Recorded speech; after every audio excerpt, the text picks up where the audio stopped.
being desperate isn't a crime. So there is a lot of rhetoric, particularly on the part of, say, Tim Pool and other right-wing commentators, that refugees in particular are a group to be demonized, that these people are criminals, vagabonds, and so on and so forth.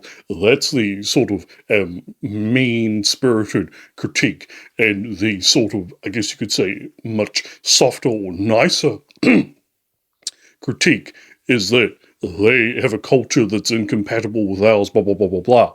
And I take issue with that, and I take issue with that for multiple reasons. And number one, particularly in the case of Europe, although the US is not exactly clean when it comes to this, most of those people that are refugees, or migrants, because not all of them are refugees, come from countries that were once colonies of Europe.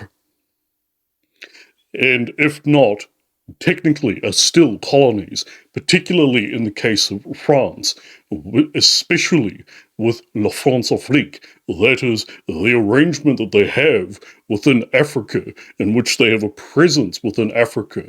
You can't have it both ways.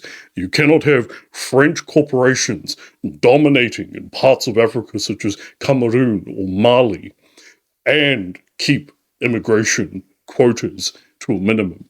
You cannot have it both ways. You either sever the relationship, the abusive relationship. When you think about it, it's kind of akin to a beaten housewife in many ways, unfortunately. And I hate to use that analogy, but it illustrates the horror of French imperialism in particular, and the exploitation of African men and African bodies by using them as mercenaries in order to maintain this heinous empire. These are not talked about. These elements are not talked about. And ironically, the ones that are perhaps the only ones talking about this in Europe are the fascists. Isn't that crazy? That if anyone is talking about it, and it's not many of them, it is the fascists that are talking about this. And so that is one element that I have to critique, is that most of these countries, such as Britain, for example, bemoaning migration and so on and so forth, and declining demographics. You yourself were an empire and technically are an empire. The Commonwealth of Nations, your king, Charlie, is the head of 17 nations, including my own. New Zealand has a king, and his name is Charles III. I don't want that. I'm a Republican. But the point is that your fingers are everywhere. You are meddling in everyone's stuff, and then turn around and complain about borders and refugees and so on and so forth. And so you have to have a sort of more honest approach, which is that we're going to sever this entirely. We're going to keep to ourselves if you want to be morally consistent, let alone morally respectable. But there's another element here that I've found no one talks about. And quite frankly, it really doesn't matter if refugees are criminals or not. Let's look into this. So the notion that all of these refugees are criminals and so on and so forth gets to, or bypasses a simple principle: humanity. Logically, it is baked within democracy itself, the principle of humanity. Think about it. If an asshole like Ted Bundy can get a fair trial, 3 meals a day, free of torture, and so on and so forth, despite the horrific crimes that he committed against women and even children, then, and this is the standard for democracy, then why should an innocent person have to be besieged by disease, famine, war, and so on and so forth? And now people would say, well, that's because Ted Bundy was a citizen. But again, think this through logically.